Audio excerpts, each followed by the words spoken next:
Olá, pessoal, sejam bem-vindos, tudo bem?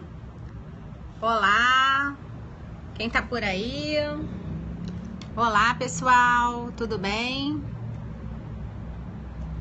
Boa noite, quem tá por aí? Boa noite, vamos falar aí com o pessoal que tá por aí. Bom, quem é que tá por aí? Olá, Milena, oi Milena, tudo jóia? Quem mais tá por aí?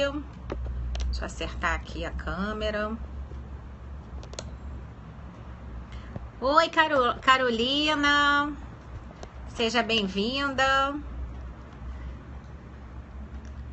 Quem mais tá por aí? Oi, gente. Sabrina, pessoal de Fortaleza, Salvador, Alagoas.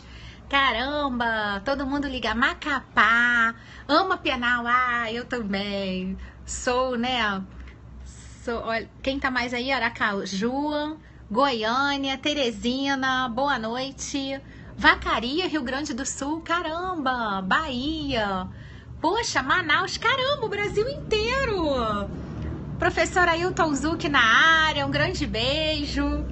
Teresina, Alagoas, Recife, nossa, o Brasil inteiro ligadinho aí. Pessoal do Bom Direito, um beijo. João Pessoa. Quem é que tá aí? Claudinha Molinaro? Um beijo, Claudinha! Muitos corações pra vocês. Brasília, Tocantins, caramba, Recife, João Pessoa. Olha quem tá entrando na área aí, professora Cláudia Serpa, minha super amiga, professora do portal, dá aula de penal. Na segunda fase estamos juntas aí, treinando e gabaritando essa prova de segunda fase. Um grande beijo, Claudinha.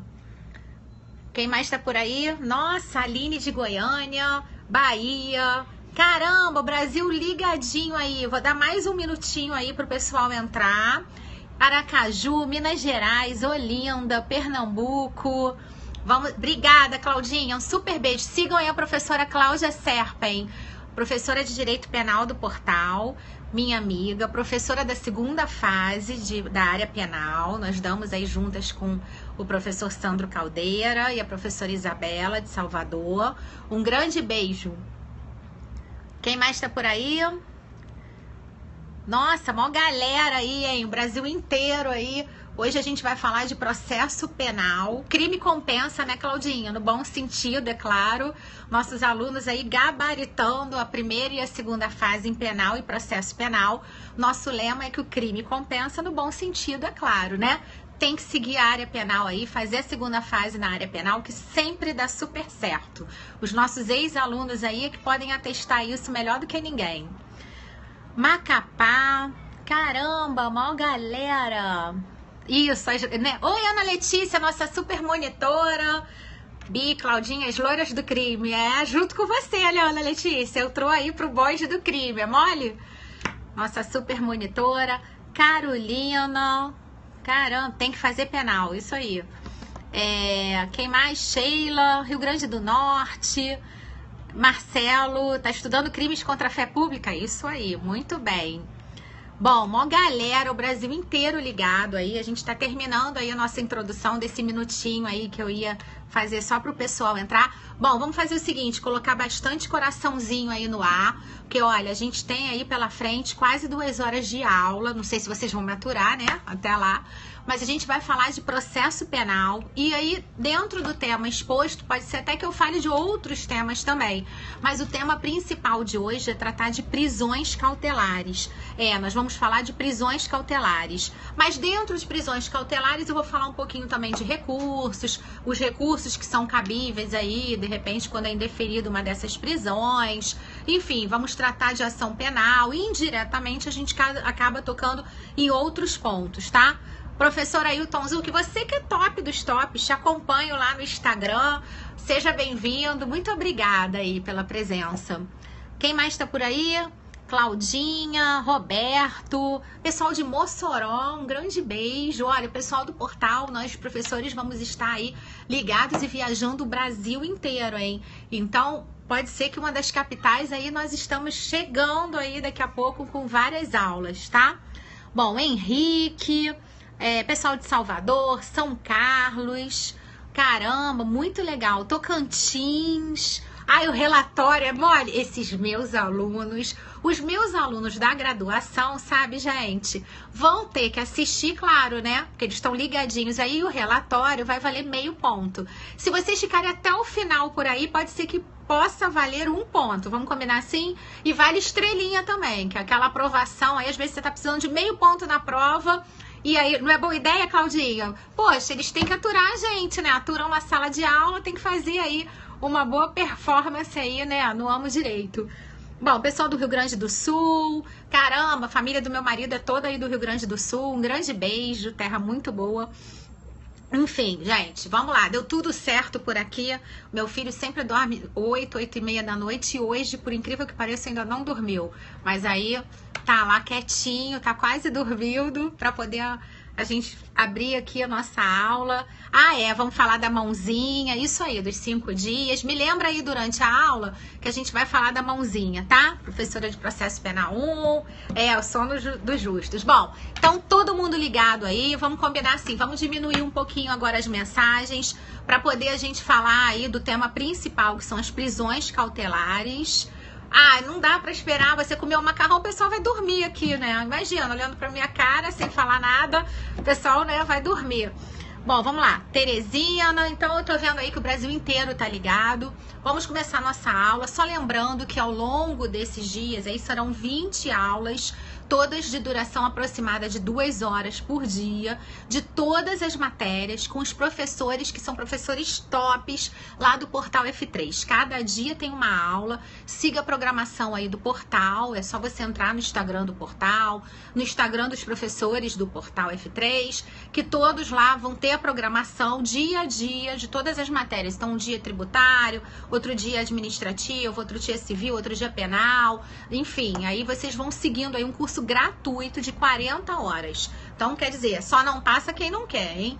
E nós, evidentemente, estamos preparados aí para justamente falarmos das questões que normalmente são cobradas em prova, porque estamos aí, né, nesse meio e treinando os alunos para passar na primeira e na segunda prova. Tudo bem? Bom, então vamos começar, gente? Então agora a gente vai falar, né, se o meu celular deixar, do tema principal, que seria o quê? Que seria aí as prisões cautelares. Com essa prova vai fechar a prova do Delta A também. Bom, a gente vai tocar nos temas aí de prisões cautelares, vamos falar de todas as prisões cautelares, tá ok? Bom, então vamos começar aí, vamos diminuir um pouquinho as mensagens, mas vamos aí firmes nos corações. Quando você estiver pensando em dormir, você manda ver no coração aí, justamente para você mostrar que tô aqui, hein? Ó, coraçãozinho no ar, a aula tá razoável, enfim. Bom, vamos lá. Não consegue ver a transmissão de ontem? Bom, fica 24 horas no ar normalmente, tá? Bom, vamos lá, isso. Vamos diminuir as mensagens, vamos combinar o seguinte, pergunta só realmente se você perdeu um artigo, perdeu algum tema, e eu prometo, a gente combina assim, ó, no final da primeira hora, que é, né, mais ou menos daqui a uns 50 minutos, a gente para eu responder algumas perguntas, depois a gente continua mais um pouco, combinado? Bom, vamos lá. Então, olha só, o tema principal hoje são as prisões cautelares. Prisão cautelar, na verdade, é o oposto de prisão pena. Pois é, então vamos parar aí as mensagens para ver se para de travar, tá? Qualquer coisa vocês vão me dando feedback aí, combinado? Bom, então olha só, a prisão cautelar é o oposto de prisão pena.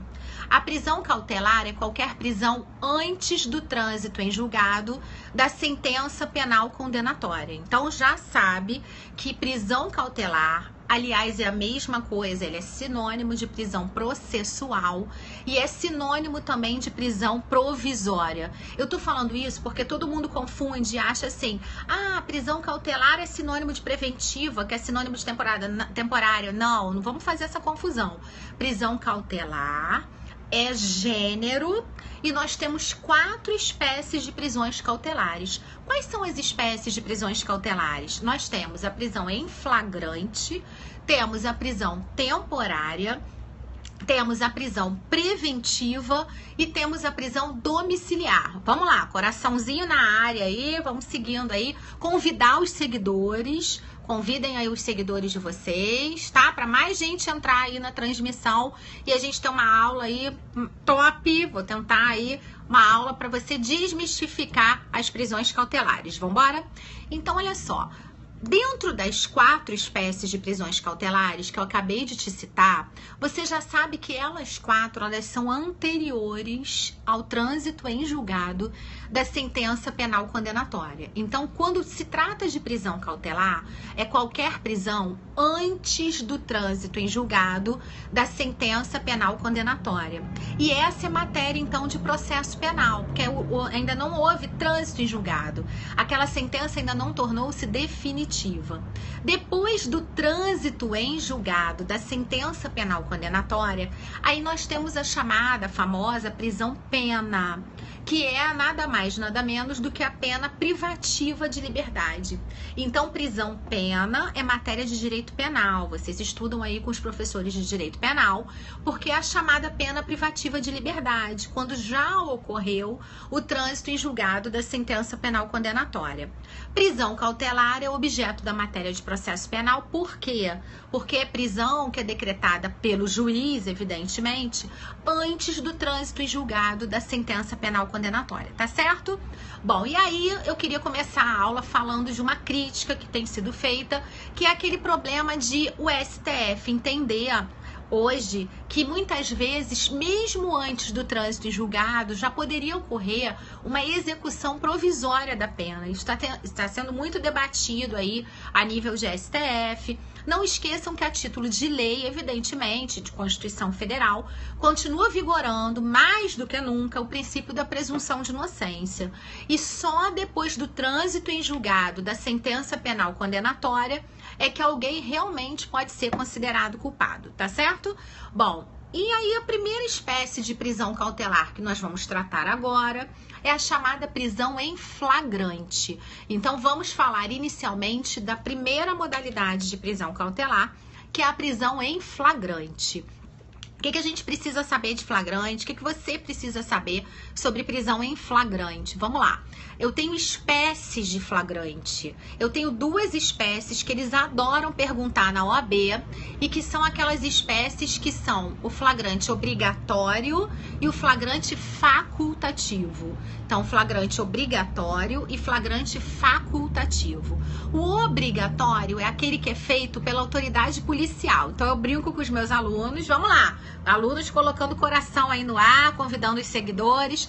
Eu brinco com os meus alunos em sala de aula, que é o seguinte, quem foi meu aluno aí, ou que é atualmente, vai lembrar que o delegado de polícia, se ele tiver num show de rock com a namorada dele e ver um crime acontecendo, o que ele tem que fazer, né, a grosso modo? Ele tem que largar a namorada dele no jogo, lá no show, enfim, onde eles estiverem, e sair dali com o meliante e levar para a delegacia mais próxima. Por quê, gente? Porque a autoridade policial, ela é obrigada a prender em flagrante. Ela é delegado, digamos assim, 24 horas por dia. Não tem aquelas coisas, aquelas críticas, aqueles raciocínios lá do direito penal, não. Ah, ele estava em serviço, não estava em serviço, etc e tal. Bom, mas de qualquer forma, você já sabe que o flagrante obrigatório, então, é aquele que é realizado por quem?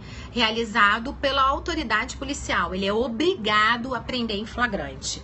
Enquanto o flagrante facultativo, e aí a gente já está falando de uma segunda modalidade de flagrante, segunda modalidade que é o facultativo, é o oposto. Quem é que pode, quem é que tem a faculdade de prender em flagrante?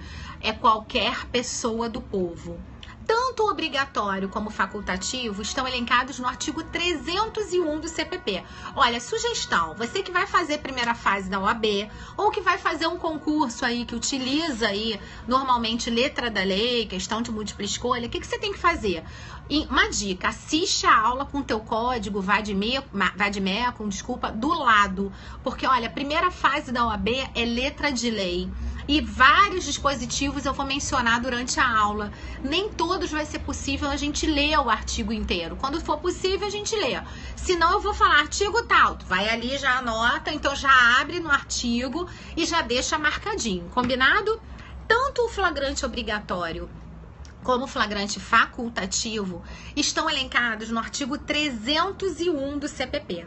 Então, o delegado é obrigado a prender em flagrante e qualquer um do povo, qualquer um de nós pode prender em flagrante. Temos a faculdade de prender em flagrante, que é o chamado flagrante facultativo. Tudo bem?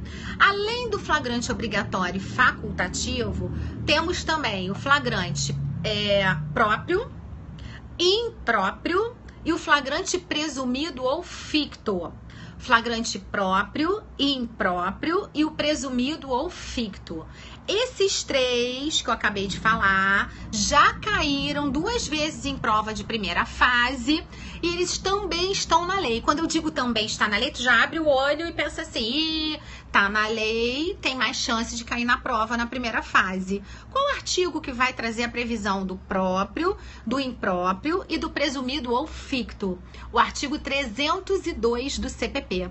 O artigo seguinte, que nós estávamos falando do 301, o artigo 302 trata do próprio e impróprio e do presumido ou ficto. Vamos lá. O flagrante próprio, você pode dizer que é aquele que está nos incisos 1 e 2 do 302. Olha lá, olha aí o 302. Os incisos 1 e 2, eles dizem assim, olha. Considera-se em flagrante delito quem? 1. Está cometendo a infração penal. Então, aquela famosa expressão, foi pego com a boca na botija.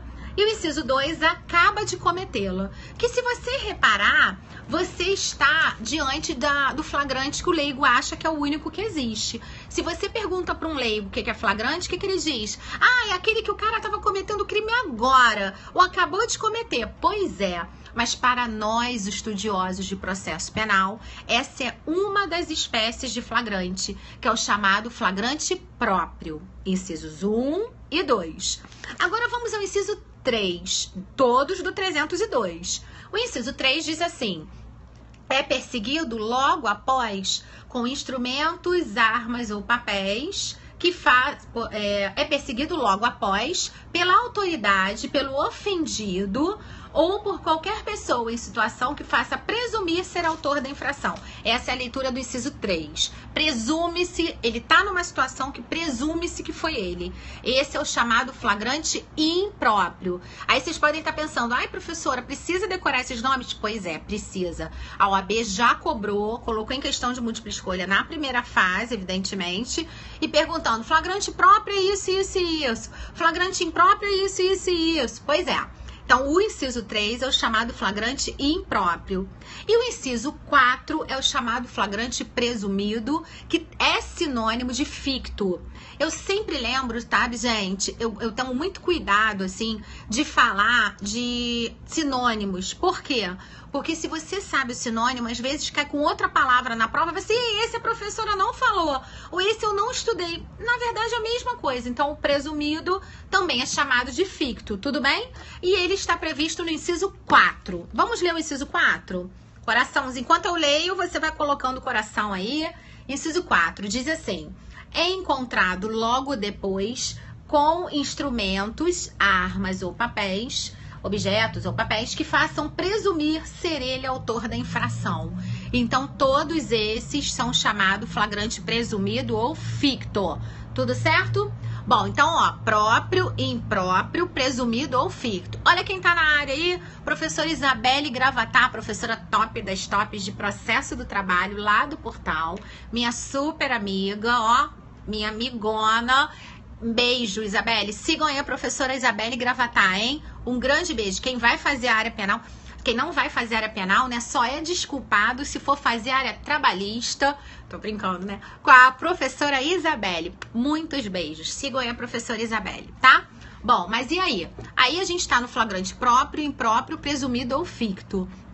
E aí, em seguida, nós temos 4 tipos de flagrante, que são aqueles que estão na doutrina. Quais são os flagrantes que estão na doutrina? Haja flagrante, né, gente? Nós temos o preparado, o esperado, o forjado e o retardado. Haja flagrante. preparado, esperado, forjado e retardado. Olha quem tá na área aí, professor Pedro Barreto, professor de tributário, de direito constitucional, lá do Portal F3, é quem propicia que nós estejamos aqui hoje. Um super beijo aí pro professor Pedro Barreto, um grande beijo. Largou um pouquinho o jogo do Flamengo, que eu tô sabendo que tá tendo hoje, eu pensei assim, caramba, competir com o jogo do Flamengo, vários professores não vão entrar na minha live, mas olha só que responsa, entrou, né? Isso que é carinho, pra falar aí com a professora, tá? Com a professora Bia, um beijo. Então, olha só, flagrante preparado é aquele que nós temos aí alguém preparando, tá vendo com a Laís? Um beijo, Laís, um beijão. Bom, aí, olha só, o preparado é aquele que tem a obra de um agente preparando o flagrante. Então, tem alguém por trás fazendo o quê? Vai lá, antecipa a cena do crime, antecipa quando vai ser o flagrante, tudo que vai acontecer nessa situação. E por isso o STF entende que é nulo. Então, se cair na prova, adivinha o que eles vão perguntar? E é nulo, é válido, como é que é esse tal de flagrante preparado? E aí você já sabe que eles vão perguntar que o flagrante é preparado. E flagrante preparado é considerado nulo do ponto de vista processual penal. Essa é a posição da STF. E o flagrante esperado, pessoal, o que seria o flagrante esperado? Flagrante esperado é aquele que é válido. Então, o preparado, ó, já guarda que tem alguém preparando, alguém criando, alguém antecipando a cena, antecipando o momento da prática do crime, e por isso que o STF entende que ele é nulo. E o flagrante esperado, ele é válido, porque ele ia mesmo acontecer, tá certo? Depois nós temos o flagrante forjado, nessa sequência aí de flagrantes da doutrina, flagrante forjado. Esse é pior ainda, mas é mais fácil para você entender, porque é aquela situação que não só o flagrante foi criado, mas a cena do crime em si, o delito em si, ele foi inventado. Aquelas famosas situações que você tá passando por uma blitz, não sabe se o policial é honesto ou desonesto, porque em todas as profissões você tem a pessoa honesta e tem a desonesta, tem o professor, tem o advogado, enfim, alguém tá perguntando, é esperado, é aceito? Isso aí, o esperado é aceito, o preparado não é. Bom, e aí você tá diante de uma blitz, e aí o policial desonesto, porque em tudo que a profissão vai ter o honesto e o desonesto, joga uma substância entorpecente na mala do seu carro. E aí, o que vai acontecer? Ele tá criando, ele tá plantando a prova. Esse é o chamado flagrante forjado, tudo bem? Flagrante forjado também não é aceito pelo processo penal. E por último, nós temos o flagrante retardado. Eu quero que você dê uma enorme atenção ao flagrante retardado, porque ele tá na moda, ele é famoso, famosinho hoje em dia, então tem tudo para cair na prova. O que é o flagrante retardado? Ele está previsto em uma lei, é a lei de organização criminosa. Olha quem tá na área aí, professora Juliana Monteiro, essa dupla aí fantástica, Juliana Direito do Trabalho, professora Isabelle, que entrou ainda agora, professora de Processo do Trabalho. Essa dupla arrebenta aí na segunda fase de trabalho, aprova todo mundo. Sigam aí a professora Juliana Monteiro. Um grande beijo, Juju. Bom, e aí então, gente, o flagrante retardado, ele tá previsto na Lei 12.850 de 2013. Beijo, Juju, muito obrigada, um grande beijo, tá? Aí, 12.850 é a Lei de Organização Criminosa. Lá na Lei de Organização Criminosa, tem várias coisas que eles podem te cobrar. Seguinte que eles podem cobrar sobre flagrante retardado, que é isso que eu estava acabando de falar. Podem cobrar também sobre aquela situação do agente infiltrado, que é o policial que se infiltra na organização criminosa, quando ele fala de ação controlada. Então, se esse tipo de flagrante estiver nos moldes da Lei de Organização Criminosa, o que vai acontecer? Ele é considerado válido.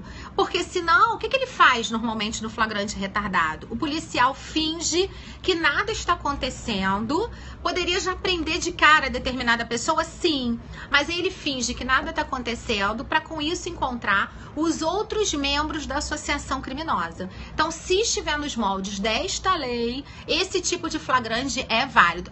Pois é, tem doutrinador que chama aí de estratégico, isso aí. É que normalmente na OAB eles gostam de perguntar com a nomenclatura mesmo de flagrante flagrante retardado, tudo bem?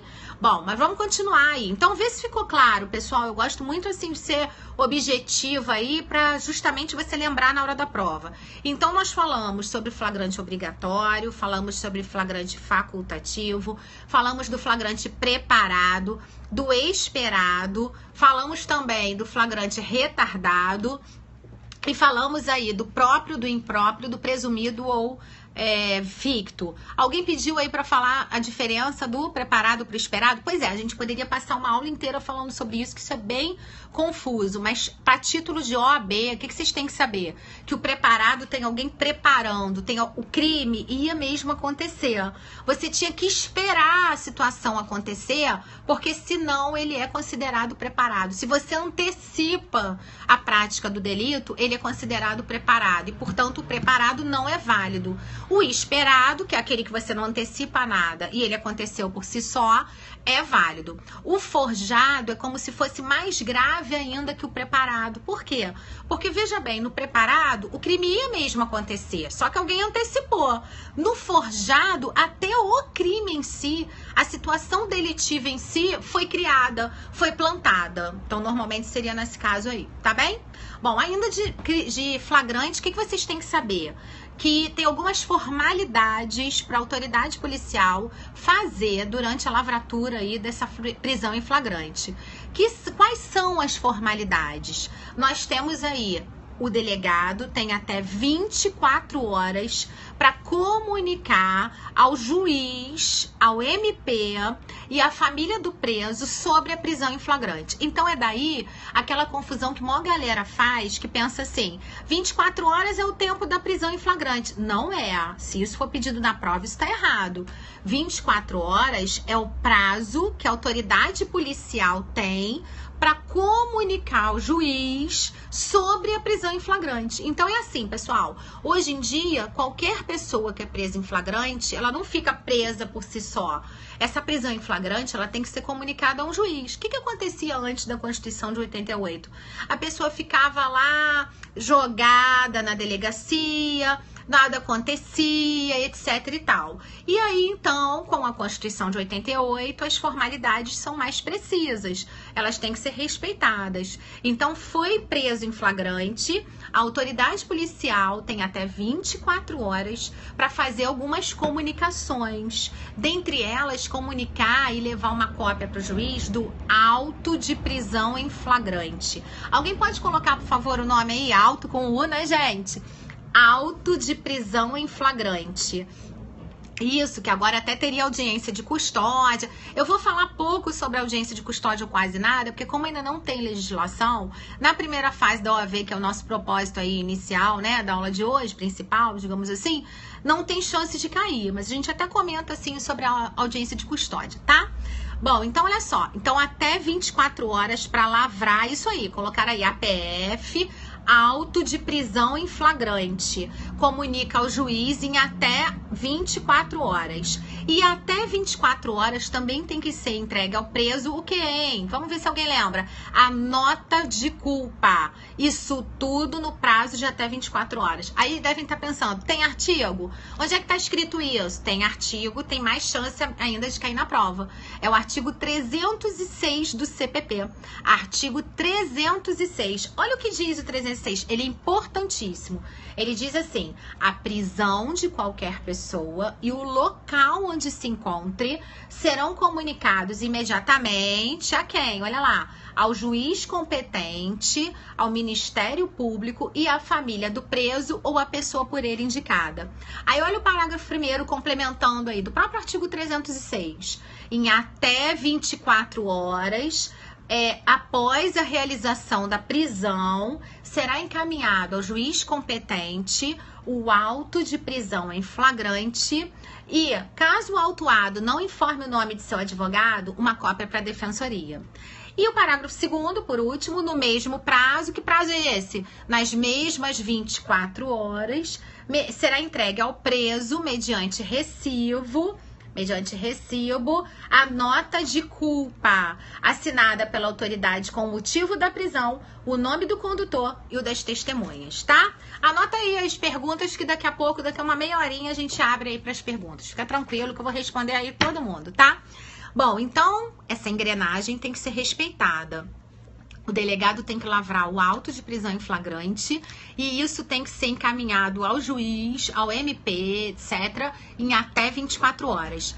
E também nessas mesmas 24 horas, a autoridade policial tem que entregar ao preso a chamada nota de culpa. Isso tudo em até 24 horas. Perfeito? Mas e aí, gente? Se a gente vivesse no país das Alice, no País das Maravilhas, nós teríamos isso tudo conforme manda o figurino. Nem sempre é assim.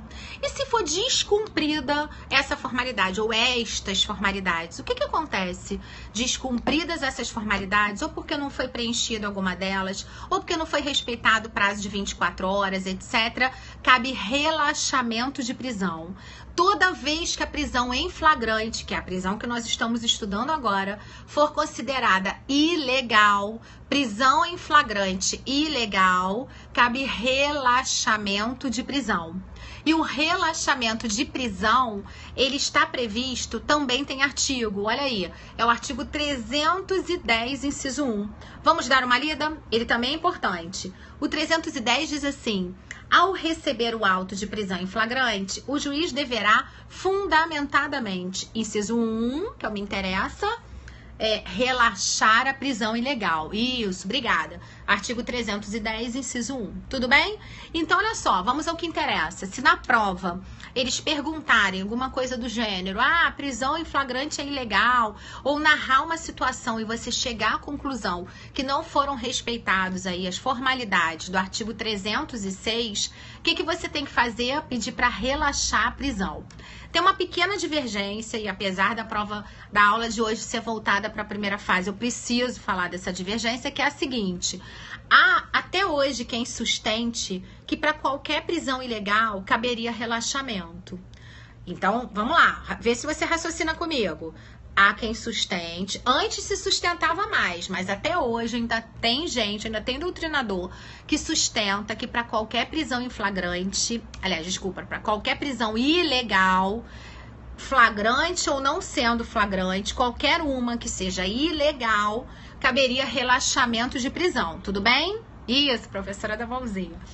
Enquanto tem uma outra corrente que entende que só cabe relaxamento para prisão em flagrante ilegal. Então, uma corrente entende que para qualquer prisão ilegal cabe relaxamento, que com base na Constituição Federal. E uma outra corrente entende, lá na Constituição, só para vocês anotarem aí, é o artigo 5º, inciso 65. Vamos convidar os seguidores aí, gente, enquanto vocês anotam aí. Convido os seguidores, colocando o coraçãozinho no ar. Vamos que vamos. Então, olha só. Há quem sustente que para qualquer prisão ilegal cabe relaxamento. Outra corrente, que é a mais aceita hoje e que seria a mais adequada para a prova da OAB, na primeira fase, porque ela está conforme diz a lei, a gente já vai ver, sustenta que só cabe relaxamento para prisão em flagrante ilegal. Não é para qualquer prisão, é para prisão em flagrante ilegal. E aí eles sustentam isso com base em quê? Com base no artigo 310, inciso 1. Porque agora, com a reforma do CPP... E aí, olha só, deixa eu fazer um parêntese, gente. Quando eu falo de reforma do CPP, não tem nada a ver com reforma do CPC. É a reforma do CPP que foi em 2008 e depois em 2011. Então, a partir de 2011, a gente tem um artigo que expressa aí, que fala expressamente que no caso de prisão em flagrante ilegal, cabe relaxamento. Então, acho que fica mais claro aí para você que relaxamento seria medida por parte do advogado na hipótese de prisão em flagrante ilegal. Tudo bem? Bom, agora, continuando aí, e se essa prisão em flagrante for legal, mas desnecessária? E aí? Prisão em flagrante legal e desnecessária. Qual seria a medida? Ela está prevista no 310, inciso 3. Olha o que diz o 310, inciso 3. O caput diz assim: ao receber o auto de prisão em flagrante, então fica claro que caput do 310, ele só fala de prisão em flagrante, tudo bem? Inciso 3, conceder liberdade provisória com ou sem fiança. Então, olha só, vê se ficou bem encaixado na tua cabecinha, porque isso é confuso. Não quero aluno meu fazendo confusão na hora da prova, hein? Trocando em miúdos. Tendo uma prisão em flagrante, de acordo com 310, se essa prisão em flagrante for ilegal, cabe relaxamento. Se essa prisão em flagrante for legal, mas você quer sustentar que ela é desnecessária, cabe liberdade provisória. E alguém colocou aí, olha lá, liberdade provisória, muito bem, com base no 310, inciso 3. Ficou claro, pessoal? Bom, então ou é relaxamento ou liberdade provisória. Essas seriam as principais funções da prisão em flagrante. Só mais um detalhe. Se eles perguntaram alguma coisa na prova sobre auto de prisão em flagrante, o que que é, como é que deve constar, tem um artigo que traz até o conceito de auto de prisão em flagrante. Que artigo é esse? É o artigo 304 do CPP. Andréia, eu tenho que dar uma parada, gente, eu sou uma aluna super especial, aliás, todos os alunos são, né? Mas, poxa, o pessoal de São Paulo, Andréia, todos os alunos me receberam super bem, me senti em casa, né, Andréia? A gente já foi lá, deu uma piruada lá na Avenida Paulista. Um super beijo pra você, tá? E em breve a gente se vê aí novamente. Um grande beijo. Beijo pra todo mundo aí. Bom, então olha só. Relaxamento para prisão em flagrante ilegal. Liberdade provisória para prisão em flagrante legal, mas desnecessária. Tudo bem? E só voltando, 304 vai falar aí sobre o quê? O 304 vai falar do conceito de auto de prisão em flagrante. Então, qualquer pergunta, qualquer questão sobre o auto de prisão em flagrante, você vai no artigo 304, tá certo? Daqui a pouquinho, a gente vai falar mais um pouquinho sobre prisão em flagrante, vai falar especificamente de liberdade provisória, tá? Mas agora a gente vai falar aí da segunda modalidade de prisão. Só fiz esse encaixe aí pra te deixar calmo, que daqui a pouquinho a gente vai voltar na liberdade provisória, tá?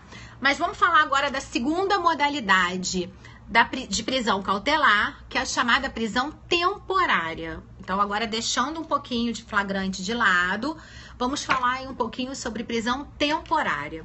A prisão temporária, ela está prevista em uma lei. Se alguém puder colocar a lei aí, vamos lá. Convidando os seguidores, tudo bem? Coraçãozinho no ar, ninguém pode dormir aí, tá? Prisão temporária, coloca aí, por favor, é a Lei 7960 de 89. Lei 7960 de 89, tá? Na Lei 7960 de 89, você vai ver várias características da prisão temporária. Vamos resumir as características agora. Primeira característica da temporária.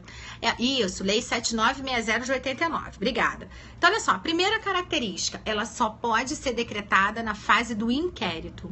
Então, falou de temporária, ela só pode ser decretada na fase do inquérito, tudo bem?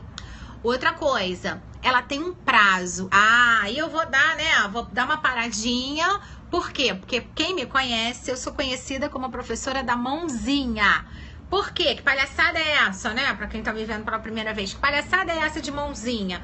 A minha tese pós-graduada é a seguinte. É que os prazos em processo penal, muitas vezes, são de uma mãozinha. Mãozinha, ó. 1, 2, 3, 4, 5. 5 dias. Então, se você tiver com dúvida na prova de qual é o prazo em processo penal, o que tu vai colocar que tem grande chance de acertar? Mãozinha. Então, nessa hora, você mentaliza aí, eu brinco com os meus alunos, que é o seguinte, mãozinha não é só para dar tchau para a primeira fase, porque, olha, dá tchau com vontade, né? Para ela não voltar nunca mais. Sai para lá, tchau, primeira fase.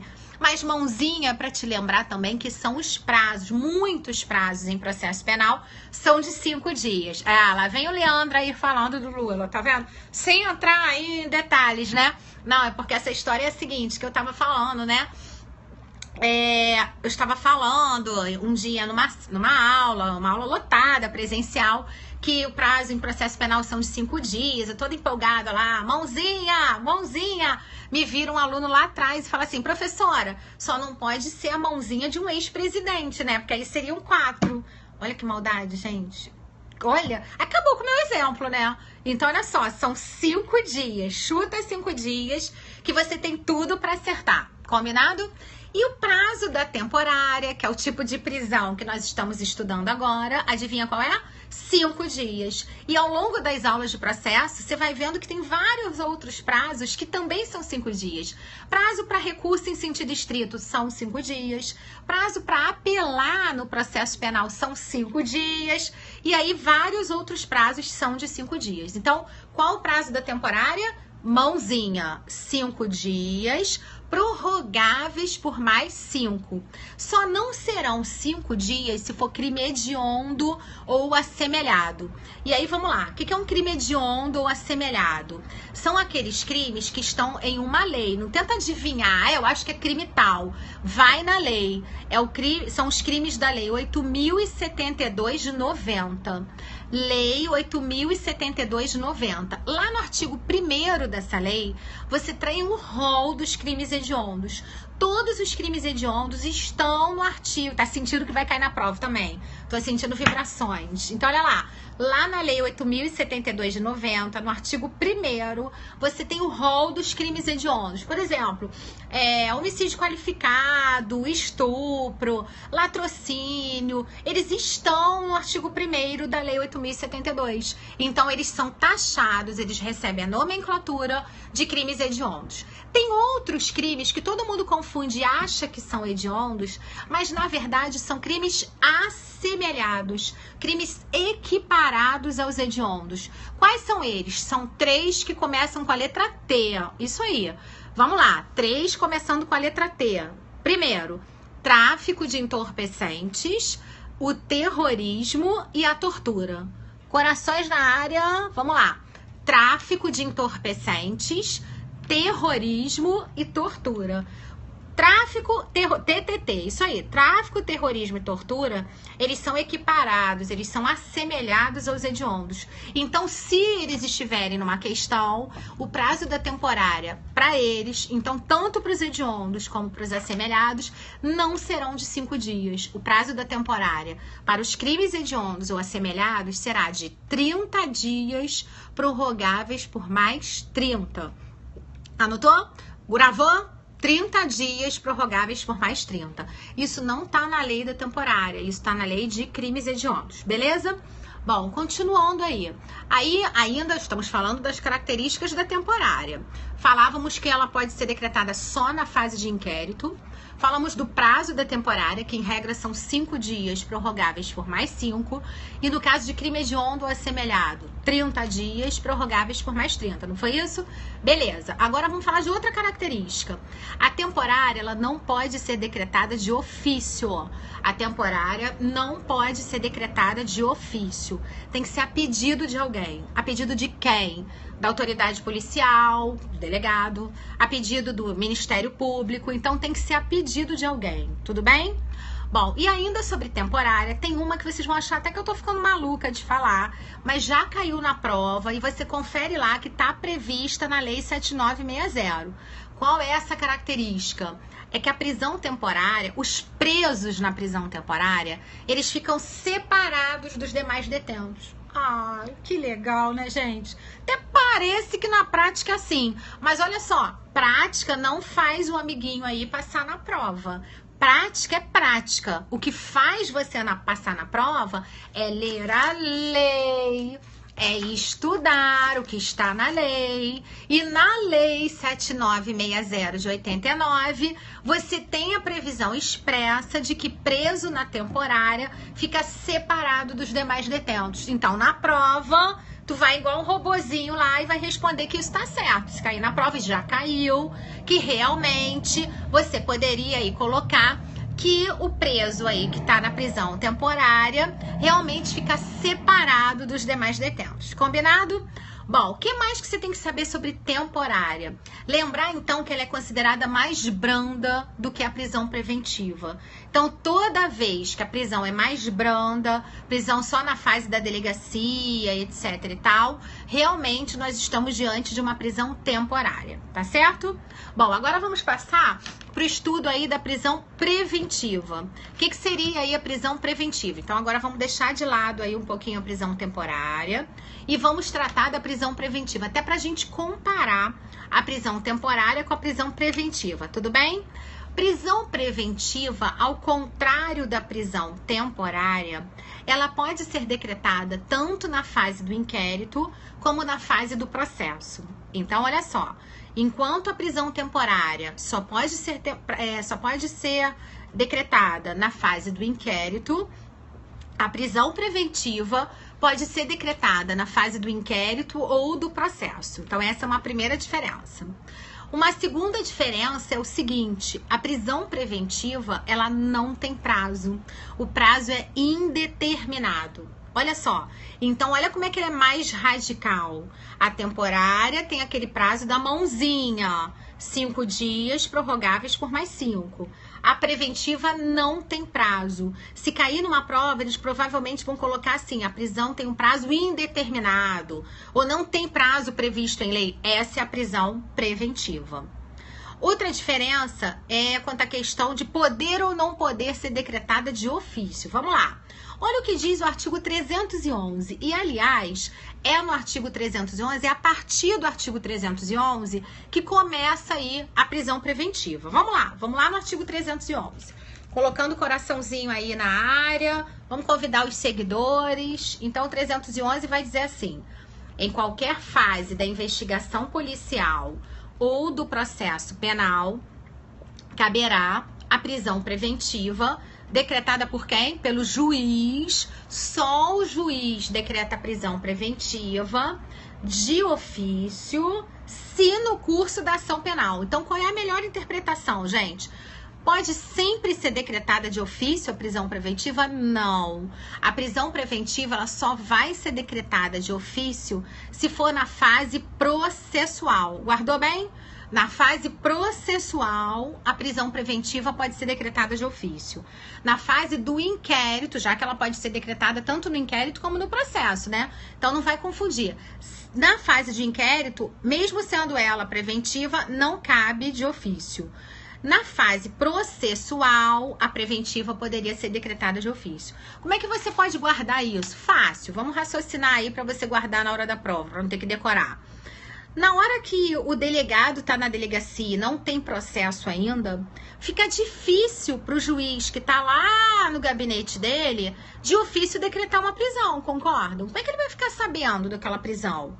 Sendo que, se for o momento em que está na fase processual, aí realmente, mesmo que não seja pedido de ninguém, mesmo sendo de ofício, poderia ser decretada a prisão preventiva. Tudo bem? Então, é isso que você tem que responder na prova. Outra coisa, o prazo é indeterminado. E vamos falar agora de requisitos. Vamos comparar os requisitos da temporária com os requisitos da preventiva. Enquanto isso, você vai aí botando um monte de coraçãozinho, convidando os seguidores aí. Vamos lá. Então, olha só, comparando os requisitos. Os requisitos da preventiva estão elencados no artigo 312 do CPP. Então, o artigo 312 do CPP, ele traz os 4 requisitos da preventiva que são famosos, tá toda hora na televisão. Então, chance grande de cair na prova. Vamos lá, vamos no 312? Diz assim, ó: a prisão preventiva poderá ser decretada como, primeiro, garantia da ordem pública. Isso aí, requisitos da preventiva. Então, primeiro requisito, garantia da ordem pública. Segundo requisito, garantia da ordem econômica. Segundo requisito da preventiva, garantia da ordem econômica. Terceiro requisito, conveniência da instrução criminal. Conveniência da instrução criminal. E quarto requisito, assegurar a aplicação da lei penal. Esses são os requisitos. Basta um só deles para o juiz decretar, pensar em decretar a prisão preventiva. Agora, vamos fazer um parênteses aí para ficar bem claro e para você responder em prova se for necessário. Hoje, mais do que nunca, vigora no Brasil o princípio da presunção de inocência, que está previsto na Constituição Federal. Então, qual é o brocardo principal? O que diz esse princípio? Que o juiz tem que fazer de tudo para evitar uma prisão cautelar. Ele tem que evitar uma prisão cautelar. Então, essas que nós estamos estudando, temporária, preventiva, deveriam ser ao máximo evitadas. Por quê? Porque o indiciado, o acusado, deveriam ter que responder ao inquérito, ao processo, em liberdade. Só por exceção, última rácio, isso aí. A prisão seria considerada a última rácio. Só por exceção, uma dessas prisões seria decretada. Então, se estiver presente um desses requisitos, aí, por exceção, o juiz iria decretar a prisão preventiva. O finalzinho do 312 também é importante. Ele fala dos pressupostos da preventiva. Ele diz assim: quando houver prova da existência do crime e indício suficiente de autoria. Então, ó, os 4 requisitos, repetindo. Isso tem que estar aqui, ó. Vocês têm que guardar para a prova. Primeiro, garantia da ordem pública. Segundo, garantia da ordem econômica. Terceiro, conveniência da instrução criminal. E quarto, assegurar a aplicação da lei penal. E o finalzinho vai tratar aí dos pressupostos. Esses são os requisitos. O finalzinho do 312 vai tratar dos pressupostos da preventiva, que são aqueles da prova da existência do crime e indício suficiente de autoria. Prova da existência do crime e indício suficiente de autoria. Que a gente denomina até hoje de fumus boni iuris e periculo in mora. Mesmo tendo sido mudado, tendo alterado lá no CPC, e aí com base, né, na teoria geral do processo, a gente pensaria aí naquele binômio fumus boni iuris e periculo in mora. Porque ele fala de que quando houver prova da existência do crime é a materialidade. E indício suficiente de autoria. Autoria e materialidade, você já sabe que eu estou tratando de quê? Da famosa justa causa. Justa causa é a mesma coisa que indícios suficientes de autoria e de materialidade, correto? Bom, ainda sobre prisão aí temporária e preventiva. Já que nós tratamos da prisão preventiva, dos requisitos da preventiva, eu só queria te lembrar e comparar com os requisitos da prisão temporária. Requisitos da prisão temporária. Eles estão elencados no artigo 1º daquela lei de prisão temporária, que é a Lei 7960 de 89. Lei 7960 de 89. Tô procurando aqui a lei para tentar ler para você aqui o artigo 1º, que é nessa altura do campeonato, né? Não sei se tá todo mundo aí com a lei, se vai ler depois, né? Então já vamos dar uma lidinha aí no artigo 1º da Lei 7960. São José do Rio Preto. Já, daqui a uns 5 minutinhos eu vou dar uma pausa aí, só para responder algumas perguntas e a gente volta aí na teoria, combinado? Bom, então, artigo 1º da Lei 7960, diz assim: caberá prisão temporária. E aí vem lá, inciso 1, quando imprescindível para as investigações do inquérito policial, então tá tratando de inquérito, provando que ela só pode ser decretada na fase de inquérito. Inciso 2, quando o indiciado não tiver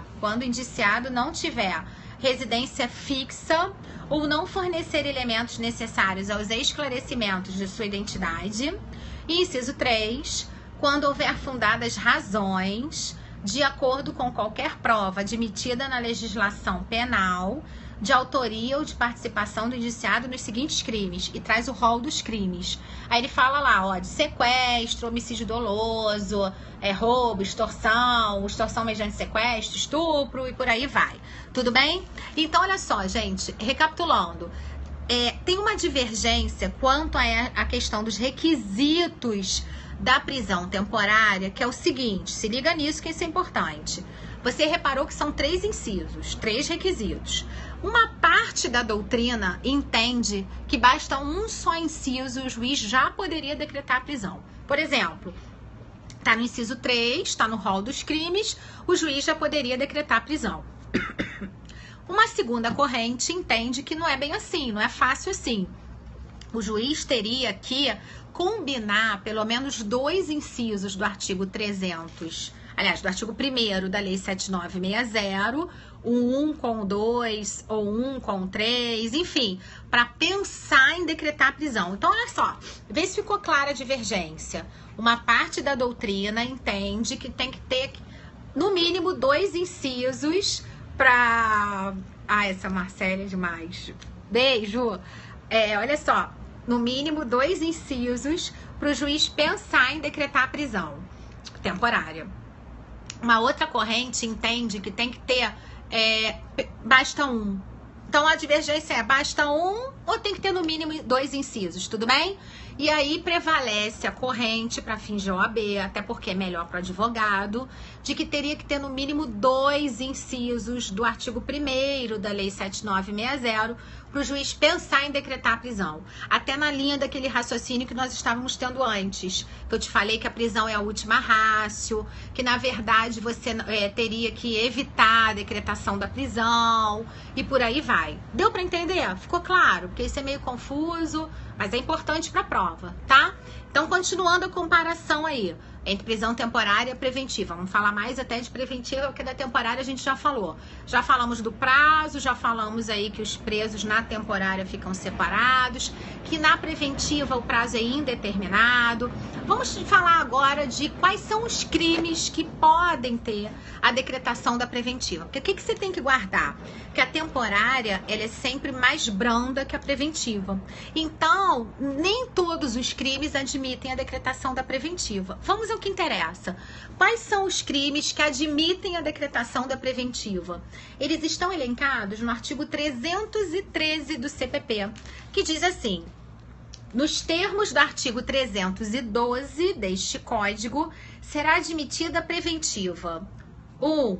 Nos crimes dolosos, punidos com pena privativa de liberdade máxima maior que 4 anos. Então, se a pena máxima do crime for menor que 4, já não cabe. Inciso 2. Se tiver sido condenado por outro crime doloso, em sentença transitada em julgado, ressalvado o disposto no inciso 1 do caput do artigo 64 do Código Penal. Inciso 3. Se o crime envolver violência doméstica, familiar contra a mulher, criança, adolescente, idoso, garantir a execução das medidas protetivas de urgência para garantir. E o 4 foi revogado, tá? Aí o parágrafo único, gente, criou uma situação nova para prisão preventiva, que aliás já aconteceu, já vi acontecer mais de uma vez na prática. A situação nova da preventiva, que também seja preventiva hoje, é quando a pessoa não se identifica. Olha o mico. A pessoa tá na rua, tá sem você. A minha mãe que tem esse... Coitada, minha mãe, né, gente? Bom, quem não é do Rio, né? Vocês sabem que o Rio tá complicado, né? Muito assalto, não sei o quê. E a minha mãe, né, adora passear, ir numas lojinhas. E eles, idoso, né, é um alvo ótimo para eles, né, para os assaltantes. Então agora ela tá com mal moda de que ela não anda mais com a carteira de identidade, porque já roubaram 2, 3 vezes, ela teve que tirar outra, aquele trabalho todo, ela anda com uma cópia. Quando eu vi a cópia, eu quase caí pra trás. Falei, mãe, pelo amor de Deus, que cópia é essa? E aí, onde é que eu quero chegar? A pessoa que não é identificada civilmente, chega na delegacia, não foi identificada, caberia decretação de prisão preventiva. Sabiam disso? Essa nova modalidade, não sou eu que estou inventando, está prevista no parágrafo único do artigo 313 do CPP. Vamos dar uma olhadinha? Parágrafo único do artigo 313, ó. Não esquece, tá travando? Vamos diminuir aí as conversas.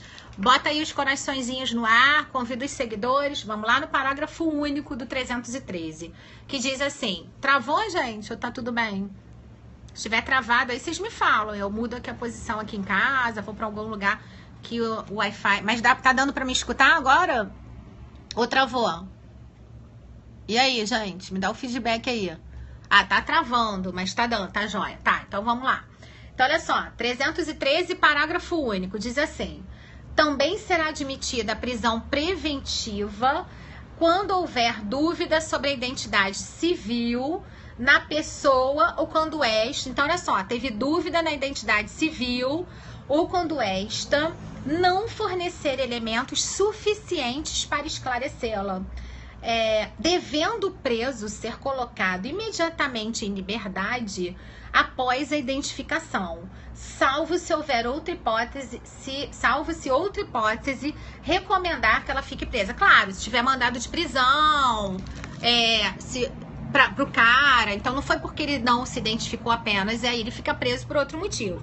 Senão, na hora que ele é identificado, ele já é liberado. Então, cuidado, porque se cair na prova, você fica achando até que é mentira, né? Que não existe essa possibilidade. Mas existe sim. tá certo? Então é uma nova modalidade de prisão preventiva que pode ser perguntada em prova, como já foi, que é no caso de ausência de identificação ou dúvida sobre a identidade civil da pessoa aí que está sendo investigada, digamos assim. Ou mesmo que não tem investigação ainda, ela foi parada na rua e estava sem identificação. Tudo bem? Porque, olha só, presume-se que ela não está mostrando a identificação. Por quê? Porque ela não quer se complicar, porque ela tem mandado de prisão, alguma coisa do gênero. Tá bem? Bom, então acho que ficou claro, né? O artigo 313, ele traz todas as hipóteses de preventiva. Nesse caso aí que eu acabei de falar, é preventiva, tá certo? A prisão preventiva não tem prazo. E mais um detalhe, quando o agente comete o crime acobertado por uma excludente de ilicitude, quais são as excludentes de ilicitude? Vamos lá? Legítima defesa, me ajuda aí. Estado de necessidade, que mais? Estrito cumprimento do dever legal e exercício regular do direito. Nesses casos, se o agente cometeu o crime acobertado por uma excludente de ilicitude, se você perdeu as excludentes, é só ir no artigo 23 do Código Penal, que estão todas elas elencadas lá. E aí, nesse caso, então, o crime acobertado por uma excludente de ilicitude, não cabe a prisão preventiva. Entendido isso, gente? Bom, pra gente finalizar a prisão preventiva, eu abri perguntas aí, depois a gente ainda vai falar mais um pouquinho aí sobre prisões. O 315 vai falar que, evidentemente, a prisão, a decretação da prisão sempre tem que ser fundamentada. Evidentemente, quem decreta essa prisão é sempre o juiz. Só, eu brinco, né, com os meus alunos, tem aluno meu aí, ex-aluno, vai lembrar que só o juiz decreta a prisão, que o todo-poderoso no processo penal, quem é, galerinha? O juiz. Por quê? Porque é ele que manda prender, ele que manda soltar. Às vezes a gente diz assim, o delegado prendeu não sei quem. Mas quem caneta, quem expede o mandado de prisão é o juiz, tudo bem? Bom, e aí, por último, qual seria a medida se a pessoa quiser pedir para ser solta? Chega lá um cliente no teu escritório, você está atuando agora na área penal, igual a professora Bia. Chega um cliente lá no teu escritório, irmão, semideus, é isso aí. Irmão, parente, primo, uma esposa, no teu escritório, e aí você chega à conclusão que o marido, o irmão, enfim, tá preso na prisão preventiva. Eu falo rápido, eu sou meio acelerada mesmo, mas é que assim, gente, é muita matéria, e essa matéria a gente passaria um mês estudando, mas a gente tem quase menos de 2 horas para falar, então é um resuminho geral, entendeu? Se a gente falar muito devagar, acaba que a gente não vai falar de todos os detalhes aí que eu queria passar para você, mas se estiver muito rápido, aí vocês me falam aí que eu volto um pouquinho, combinado? Bom, então olha só, qual seria a medida, gente, por parte do advogado que ele quer pedir para a pessoa ser solta? Qual é a medida por parte do advogado para ele ser solto, para o advogado requerer que ele seja solto? Revogação de prisão. Então vamos comparar. Revogação é a medida quando a pessoa está o quê? Presa na prisão preventiva. Relaxamento e liberdade provisória seriam as medidas quando ele está preso na prisão, o quê? Em flagrante. Tudo bem? Então, cuidado, gente. Vamos diminuir aí. Não, é que eu tenho que falar. E quando eu falo mais rápido é porque é o artigo. Então, você que às vezes não conhece o artigo, tá imaginando que eu tô falando alguma coisa que é diferente, mas não. O artigo tá falando, eu tô seguindo aí nesse finalzinho os artigos 315 e 316, tá? Tá igualzinho aí o que eu tô comentando. Então, olha só. O pedido de revogação seria a medida adequada quando alguém vai ser solto e que estivesse preso na prisão preventiva. Alguém fez uma ótima pergunta aí. Pode entrar com HC? Boa pergunta. Às vezes, né, as pessoas acham que é advogado que atua na área penal, porque eu atuo na área penal há quase 20 anos. Há 20 anos. Então, pra mim, né, é o meu dia a dia. E aí as pessoas perguntam assim, você faz HC todo dia? Você só faz habeas corpus? E aí, o que acontece nessa situação?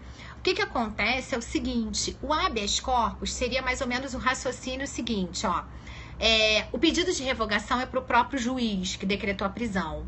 O pedido de HC seria usar um cartucho que nem sempre é necessário. Então, eu sempre gosto de um exemplo que é o seguinte, como se fosse um soldado de reserva, isso aí.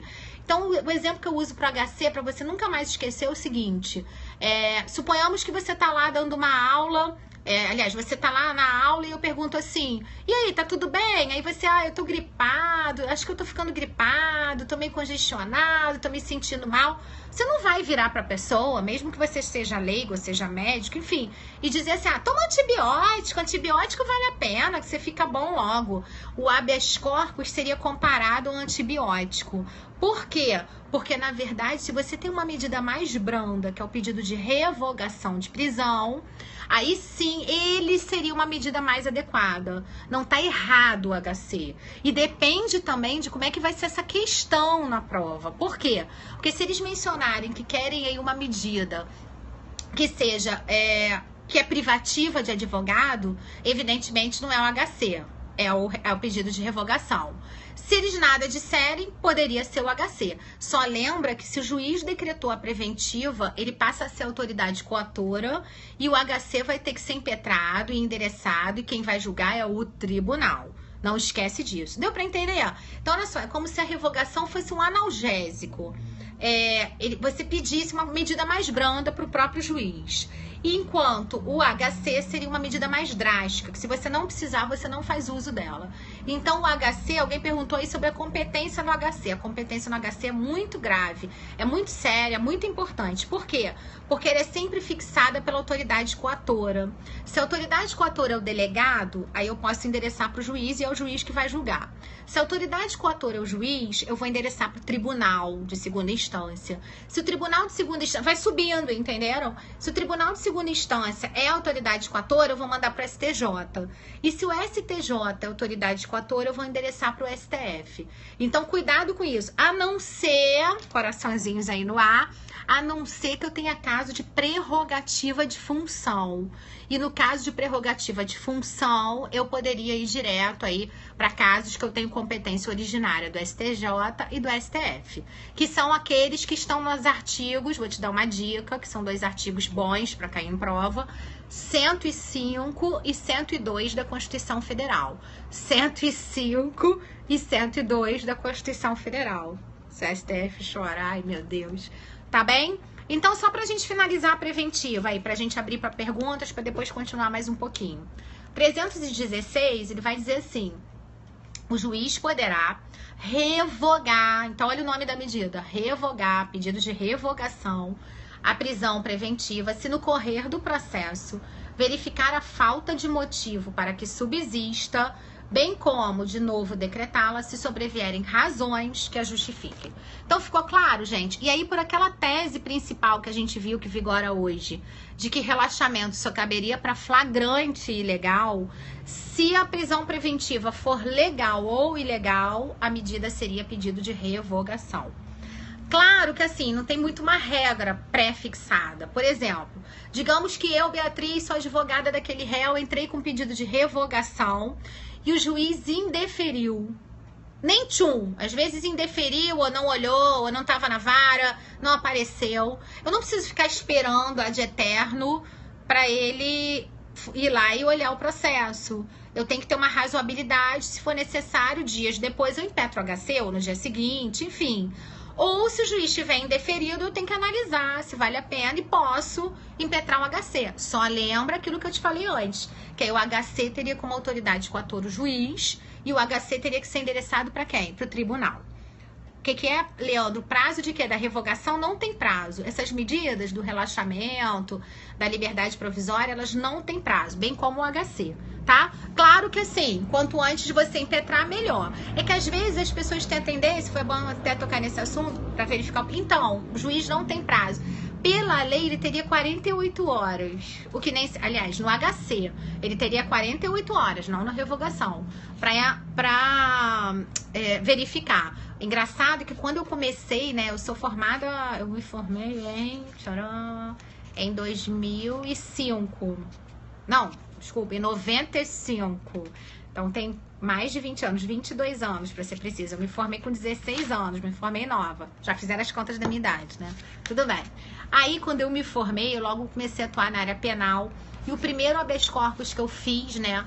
O juiz passou uns 3 dias e ele nada de apreciar o habeas corpus. E a pessoa presa, evidentemente. Quer dizer, evidentemente não, porque o HC nem sempre é pra réu preso. Mas assim, nesse caso era. E aí, eu fiquei desesperada. Fui lá, né? Falei com o desembargador que era um absurdo, falei educadamente que era um absurdo, que já tinha 3 dias, que a lei dizia que tinha que decidir em até 48 horas o HC, o que estava acontecendo. Aí ele virou super educadamente comigo e falou: doutora, tá vendo aquelas pilhas e mais pilhas ali de processo? Era tudo físico, né? Todos eles são de HCs, com certeza mais antigos que o seu, e todos eles eu ainda vou apreciar, do tipo, né? Aquele prazinho que você tem ali é mais para inglês ver e para cair na prova, porque na prática nem sempre vai ser apreciado tão rápido assim, certo? Então, quer dizer, coisas, né, que às vezes influenciam aí, que você não pode confundir prática com teoria, que é o que cai na prova, tá certo?